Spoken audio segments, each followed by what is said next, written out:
Hey guys, सब लोग को स्वागत है हमारे चैनल एग्जाम कर विदेवी में। आज जो हम बात करने वाले chapter number 13 of the principle and practices of banking module B module 2 आप लोग का जो है, इसमें हम लोग बात करेंगे 13 chapter that is bankers special relationship. Banker special relationship के बारे में हम लोग बात करेंगे। इसमें क्या टॉपिक्स हैं? एक आता है मैंडेट, एक आता है पावर ऑफ अटॉर्नी, एक आता है कर्निश ऑर्डर, एक आता है अटैचमेंट ऑर्डर और एक आता है bankers lean and one comes that is set of, right of set of and right of appropriation. ये 6 चीज़ कवर करेंगे हम लोग इस चैप्टर में। उसके बाद एमसीक्यूज में आएंगे, ठीक है। सबसे पहले बात करते हैं मैंडेट। सबसे पहले बात करते हैं mandate and power of attorney. देखिए, सबसे पहले ये दोनों का डिफरेंस समझना बहुत इंपॉर्टेंट है। यहाँ लिख देता हूँ मैंडेट, यहाँ लिख देता हूँ power of attorney. Power of attorney हम लोग और कहाँ पढ़े?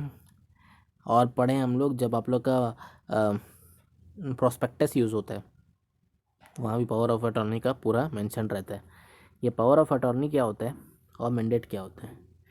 ये होता है किसी को पावर देना,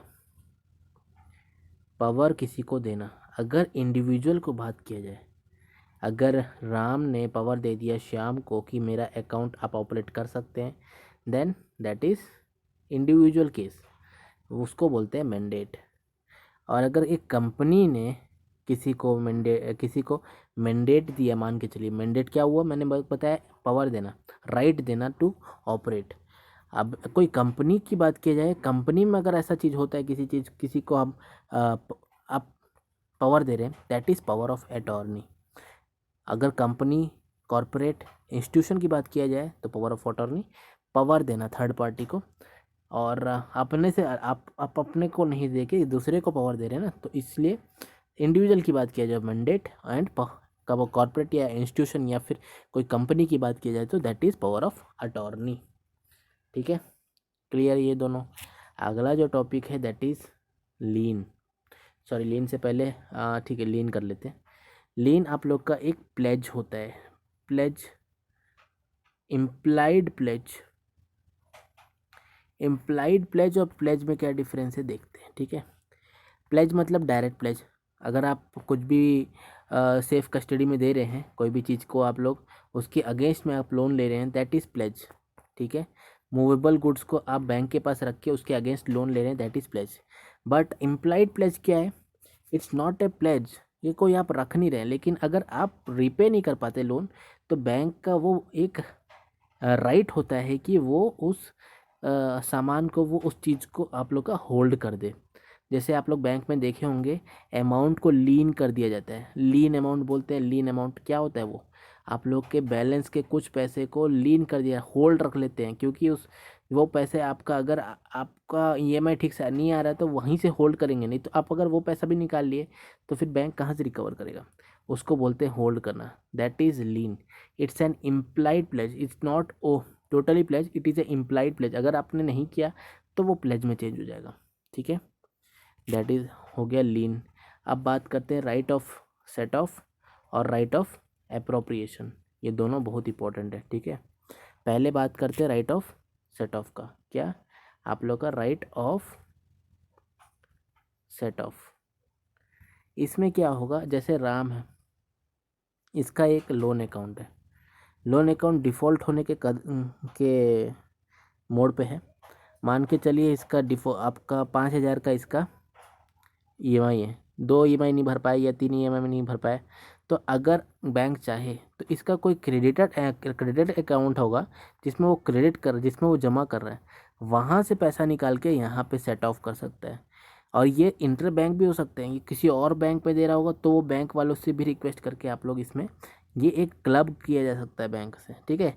दूसरे बैंक अकाउंट से भी आप लोग परमिशन लेके और सब लेटर वेटर लिख के आप लोग वहाँ से भी ले सकते हैं। That is right of set of, कि आप उसके लोन अकाउंट को सेट ऑफ कर रहे हैं, ठीक है, दूसरे अकाउंट से, उसी का अकाउंट, लेकिन दूसरा अकाउंट जिसमें उसको पैसा है, जिधर से वहाँ पे सेट ऑफ कर सकते हैं। तो ये होता है बैंक का एक राइट है ये, ठीक है। अगला है आप लोग का right of appropriation. Right of appropriation क्या होता है? जैसे राम ने बहुत सारे लोन लेके रखा है, लोन 1, लोन 2, लोन 3, ठीक, अलग अलग टाइप का लोन लेके रखा है। राम बोला कि 50,000 रुपये है, इसमें कुछ पैसा डाल दो, इसमें कुछ पैसा डाल दो, इसमें कुछ पैसा डाल दो। तो वो राम बोल दिया ना कि 50,000 को कैसे डालना है, तो कोई भी यूज़ नहीं होगा राइट ऑफ अप्रोप्रिएशन का। तब आप लोग का राइट ऑफ अप्रोप्रिएशन यूज़ नहीं होगा, क्योंकि राम ने बोल दिया 50,000 किस किस में कितना कितना डालना है। बट अगर राम ने ये स्पेसिफाई नहीं किया, वो 50,000 लेकर आता है, तो राइट आपका बैंक का बनता है अप्रोप्रिएशन के थ्रू कि वो अलग अलग अकाउंट में अपने हिसाब से पैसा डाल सके। That is right of appropriation. Clear? पैसे को अलग अलग अकाउंट में अलग अलग अपने हिसाब से, अगर बैंक को लग रहा है कि ये वाला अकाउंट फर्स्ट अकाउंट डिफ़ॉल्ट होने वाला है तो पूरा पैसा इसमें लगा देगा, सेकंड अकाउंट भी डिफ़ॉल्ट होने वाला है तो कुछ इसमें कुछ और इसमें लगाएगा, अगर तीनों अकाउंट में कुछ कुछ डालना है तो तीनों अकाउंट में डाल सकते। That is right of appropriation. Clear है? एक टॉपिक बहुत इंपॉर्टेंट है, गार्निशी ऑर्डर। ये गार्निशी ऑर्डर क्या होता है? गार्निशी ऑर्डर में 3 चीज़ याद रखना है, बहुत इंपॉर्टेंट 3 चीज़ है। एक होता है जजमेंटल डेबिटर, एक होता है जजमेंटल क्रेडिटर, और एक होता है गार्निशी। अब ये तीनों को बहुत डिटेल में देखना पड़ेगा, ठीक है? कैसे देखते हैं, क्या करना पड़ता है? देखिए, ये कोर्ट है, ये कोर्ट का हम लोग एक छोटा सा वो बना देते हैं, ये कोर्ट है, ठीक है? इसमें जज होता है, सुप्रीम कोर्ट जो भी आप लोग का, हाई कोर्ट, ठीक है? ये कोर्ट है। अब बात करते हैं, ये है बैंक ऑफ बड़ौदा, ये है पंजाब नेशनल बैंक। राम का अकाउंट बैंक ऑफ बड़ौदा में है, ठीक है? उसमें कुछ पैसा है, उसमें कुछ पैसा वो जमा करते हैं, ठीक है? बैंक ऑफ बड़ौदा में। अब पीएनबी में क्या है? पीएनबी में राम आता है और कुछ लोन उठा लेता है। अब ये लोन डिफ़ॉल्ट हो रहा है, तो पीएनबी क्या करेगा? कोर्ट के पास जाएगा, कोर्ट ऑर्डर दे, कोर्ट को बताएगा इस राम का पैसा बीओबी के पास है, तो कोर्ट प्लीज़ बीओबी को बोलिए कि उसको होल्ड कीजिए, एंड वो पैसा को यहाँ सेट ऑफ करेंगे। तो जो आपका कोर्ट है वो बैंक ऑफ बड़ौदा को बोलता है कि आप इसके अकाउंट को होल्ड कीजिए एंड कोई भी चेक पेमेंट नहीं करेंगे। अब ये कोई भी चेक लाएगा तो उसको पेमेंट नहीं करेंगे, आप उसको होल्ड कीजिए और वहाँ से यहाँ पीएनबी के अकाउंट को सेट ऑफ करेंगे आप लोग। ये चीज़ को बोलते हैं आप लोग का पूरा गार्निशी का साइकिल। गार्निशी का साइकिल, इसमें गार्निशी कौन है और जजमेंटल डेबिटर कौन है और जजमेंटल क्रेडिटर कौन है, ये इंपॉर्टेंट है। Judgmental creditor is PNB, judgmental debitor is Ram, and garnishee is the bank of Baroda. Because bank of Baroda जो है वो गार्निश कर रहा है आपका एक ख़राब अकाउंट को। गार्निश मतलब सजाना, गार्निश कर रहा है एक ख़राब अकाउंट को। That is bank of Baroda is the garnishee, PNB is the judgmental creditor, and Ram is the judgmental debitor because पैसा उसे दिया गया है, ठीक है? क्लियर? ये आप लोग का गार्निशी का पूरा साइकिल कंप्लीट होता है। अब आते हैं क्वेश्चंस में, जो कि बहुत ही अच्छे क्वेश्चंस है। Lien is an dash of the creditor to retain position. Lien क्या है? एक राइट है, एक राइट है क्रेडिटर का कि उसको पोजीशन, कोई भी सामान है उसको पोजीशन ले ले और उसको अपने हक में ले ले, ताकि बैंक को लॉस ना हो, कस्टमर को लॉस ना हो। इट्स ए राइट, ठीक है? अगला बात करते हैं क्वेश्चन नंबर 2, जो कि बोल रहा है पर्टिकुलर लीन। एक पर्टिकुलर लीन होता है, एक जनरल लीन होता है। पर्टिकुलर लीन में आप किसी भी चीज़ को नहीं कर सकते, किसी भी चीज़ को अपने ऊपर पोजीशन नहीं ले सकते। पोजीशन सिर्फ उसी का ले सकते हैं जो कि स्पेसिफाइड हो, पहले से स्पेसिफाइड होगा। लेकिन जनरल लीन में आप किसी भी गुड्स को, किसी भी सिक्योरिटीज़ को आप लोग पोजीशन में ले सकते हैं। दैट इज जनरल लीन। अब देखते हैं क्वेश्चन क्या बोल रहा है। सेकंड क्वेश्चन बोल रहा है particular lien gives the creditor right to retain dash increase the expenses incurred on the not paid. वही बोल रहा है कि अगर पैसा नहीं पे कर पाते हैं तो किसके ऊपर आपका राइट है? सिर्फ स्पेसिफिक गुड्स के ऊपर है, स्पेसिफिक गुड्स एंड सिक्योरिटीज़ के ऊपर आपका रहेगा अगर पर्टिकुलर लीन की बात किया जाए, नॉट जनरल लीन। जनरल लीन में किसी भी गुड्स के ऊपर, ऑल गुड्स आ जाएगा जनरल गुड में, ठीक है? अगला है आपका सम भी नहीं आएगा, सम भी नहीं आएगा, ऑल भी नहीं आएगा, सिर्फ स्पेसिफिक आएगा। बहुत इंपॉर्टेंट वर्ड है। थर्ड क्वेश्चन को देखते हैं। Banks lien is an what? अभी मैंने बताया, it's an implied pledge, okay? अगला है bankers lien is not applicable in the case of. देखिए अगर डेब्ट्स ड्यू नहीं है तो फिर कोई लियन होना ही नहीं है।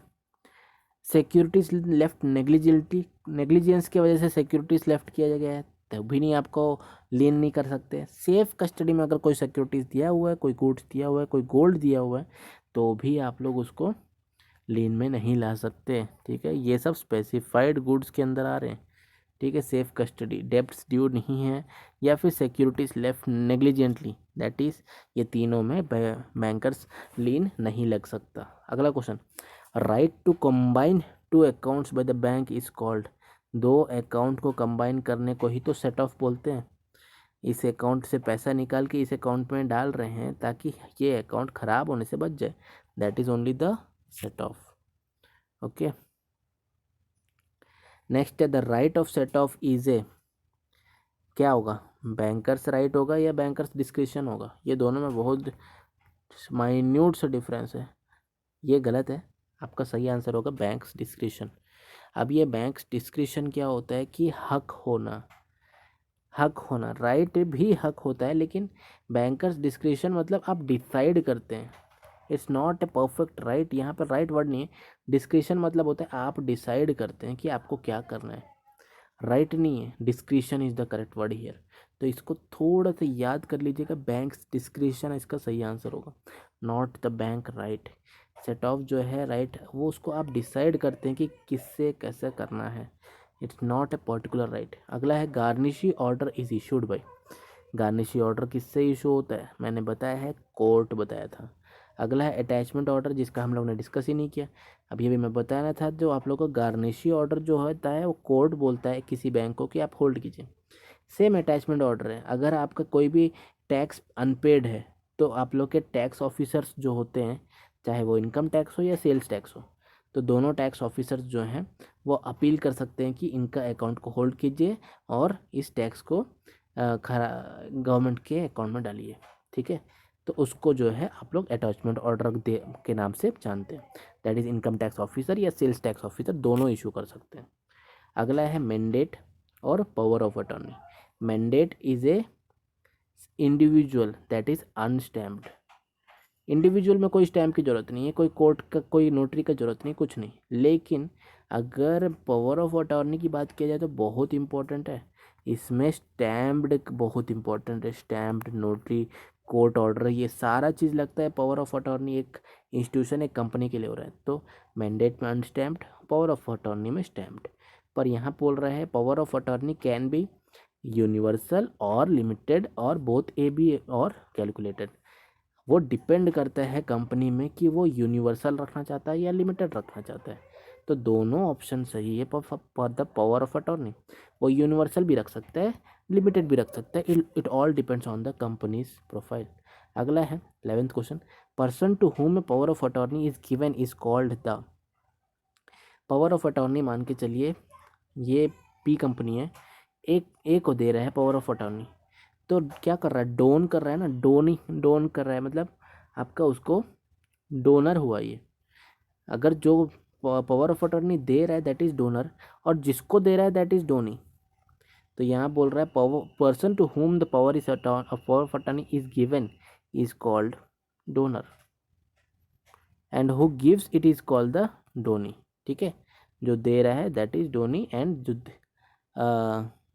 ले रहा है दैट इज डोनर। ठीक है, इसको आप लोग याद कर लीजिएगा, डोनर यहाँ पे आएगा और डोनी यहाँ पे आएगा। तो मैंने थोड़ा सा उल्टा बोल दिया शायद। कंपनी जो है आप लोग का जो दे रहा है पावर ऑफ अटॉर्नी किसी पर्सन को, किसी ग्रुप को, किसी फर्म को, किसी पार्टी को, कंपनी जिसको दे रहा है that is donor. Who gives person to whom a power of attorney is given that is donor. तो ये हो जाएगा डोनर, जिसको आप पावर ऑफ अटॉर्नी दे रहे हैं, एंड डोनी कौन हो जाएगा, जो डोन कर रहा, जो दे रहा है दैट इज डोनी। ठीक है, जो दे रहा है, जो दे रहा है वो दैट इज डोनी, एंड जो जिसको दे रहे हैं दैट इज डोनर। ठीक है, इसको याद रखिएगा आप। यहाँ पे आप लोग का कंप्लीट होता है, that is chapter number 14 start करेंगे आप लोग नेक्स्ट वीडियो में, एंड यहाँ पे आप लोग का कंप्लीट होता है चैप्टर नंबर 13। और अगर आप लोग को कोई भी डाउट है तो आप लोग इस वीडियो के नीचे कमेंट सेक्शन में लिख सकते हैं, कभी भी आप लोग का वहाँ पे क्लियर कर दिया जाएगा। मिलते हैं नेक्स्ट वीडियो में, तब तक के लिए धन्यवाद।